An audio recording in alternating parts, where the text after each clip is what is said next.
اسی طرح فرمایا وجعلنا لہ نور یمشی بہ فی الناس کمن مثلہ فی الظلمات لیس بخارج منہا، اور ہم نے اس کے لیے روشنی کی جس کے ذریعے سے وہ لوگوں میں چلتا پھرتا ہے، کہ ایسا شخص اس جیسا ہو سکتا ہے جو اندھیروں میں ہو اور اس سے نکل نہ سکے۔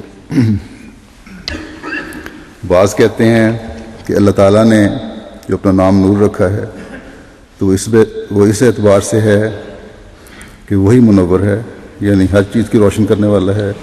اللہ تعالیٰ کا نام نور اس وجہ سے ہے کہ وہ یہ کام یعنی روشنی کرنا بہت زیادہ کرتا ہے، چنانچہ قرآن کریم میں آتا ہے۔ پھر اسی آیت کی مثال دی گئی ہے کہ اللہ نور السماوات والارض،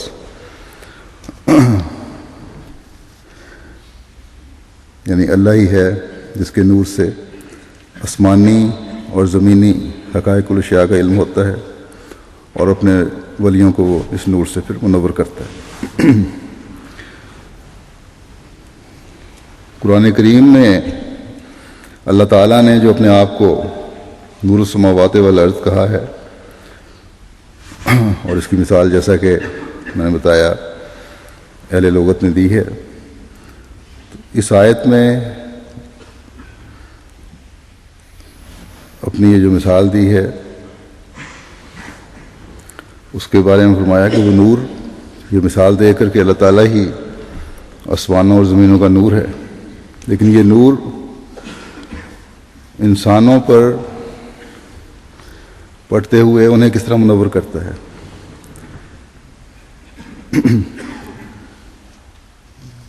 یہ سورہ نور کی آیت ہے، یہ بھی پہلے میں ایک جگہ بیان کر چکا ہوں چند ماہ پہلے۔ بہرحال اللہ تعالیٰ فرماتا ہے کہ اللہ نور السماوات والارض مثل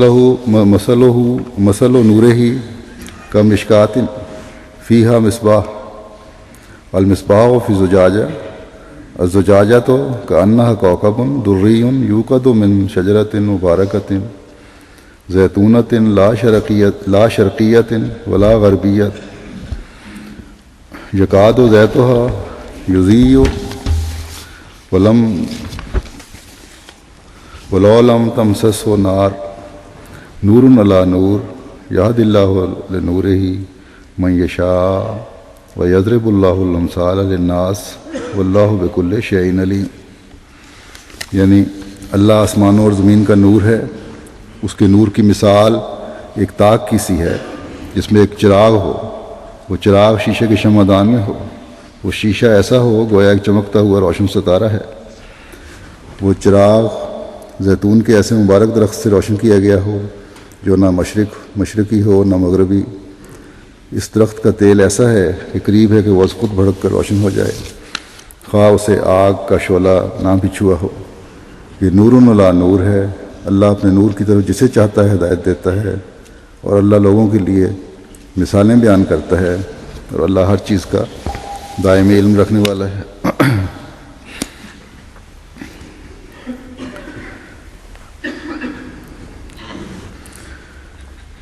اس آیت کے حوالے سے حضرت مسیح موعود علیہ السلام کی تفسیر کی روشنی میں، جیسا کہ میں نے بتایا چند ماہ پہلے، میں بیان کر چکا ہوں ایک اور مضمون کے ضمن میں۔ اب یہاں اس کی تفصیل تو بیان نہیں کرتا، لیکن خلاصہ بیان کر کے اس مضمون کو پھر صحابہ اور حضرت مسیح موعود علیہ السلام کے حوالے سے بیان کروں گا، یعنی حضرت صلی اللہ علیہ وسلم کے صحابہ۔ اس نور کی جو مثال دی گئی ہے وہ حضرت صلی اللہ علیہ وسلم کی ذات تک ہی ہے یا اس میں وسعت ہے؟ پچھلی تفسیر میں نے بیان کی تھی، شاید بعضوں کا خیال ہو کہ صرف حضرت صلی اللہ علیہ وسلم کی ذات تک محدود ہے۔ یقیناً اللہ تعالیٰ کا نور ہر چیز پر حاوی ہے۔ اس آیت میں پہلا اعلان بھی یہ فرما رہا ہے اللہ تعالیٰ کہ اللہ نور السماوات والارض، کہ اللہ تعالیٰ زمین و آسمان کا نور ہے۔ اس لیے ہر چیز اس کے نور سے ہی فیض پاتی ہے اور فیض پا سکتی ہے.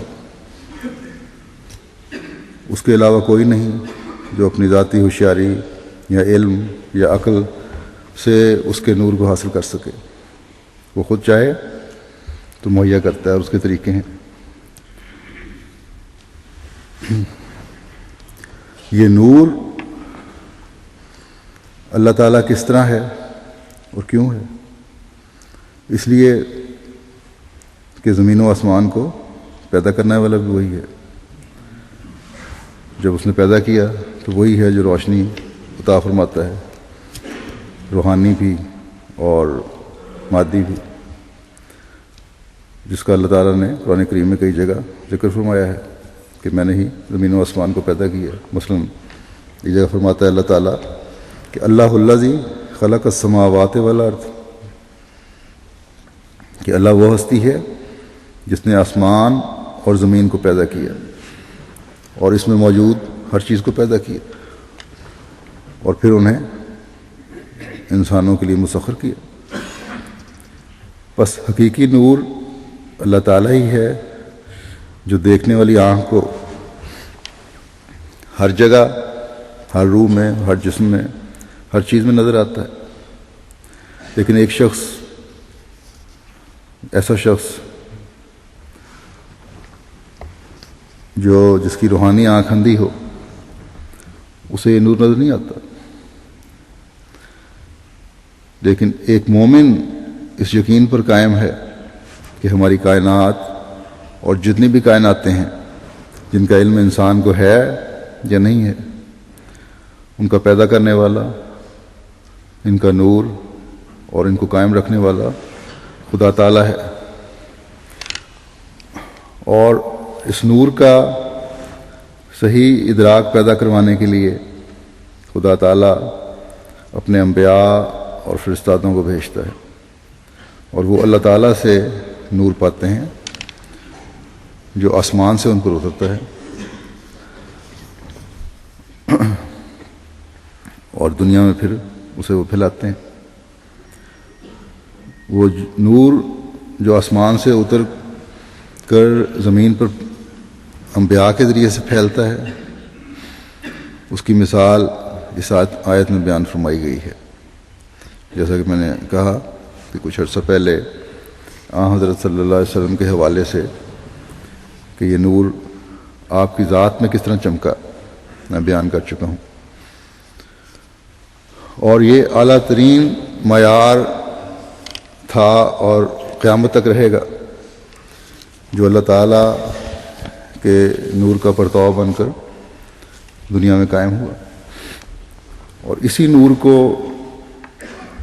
زمین میں، اس نور کو زمین میں پھیلا دیا حضرت صلی اللہ علیہ وسلم نے. اور پھر یہی نہیں کہ اپنی زندگی میں پھیلایا، بلکہ یہ سلسلہ جاری ہے اور یہ نور پھیلتا چلا جا رہا ہے.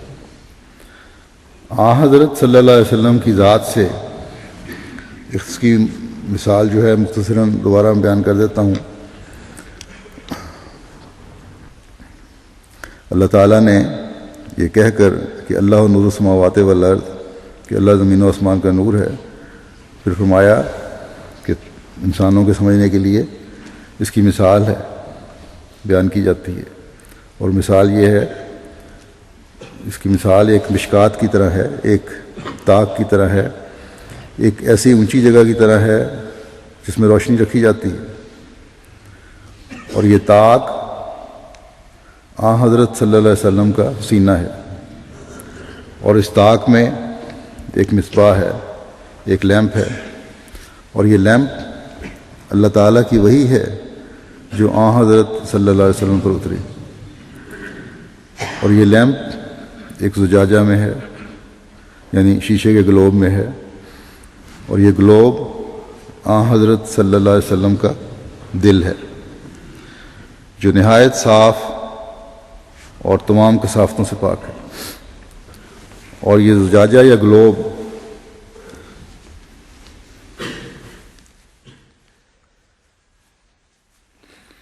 ستارے کی طرح چمکدار ہے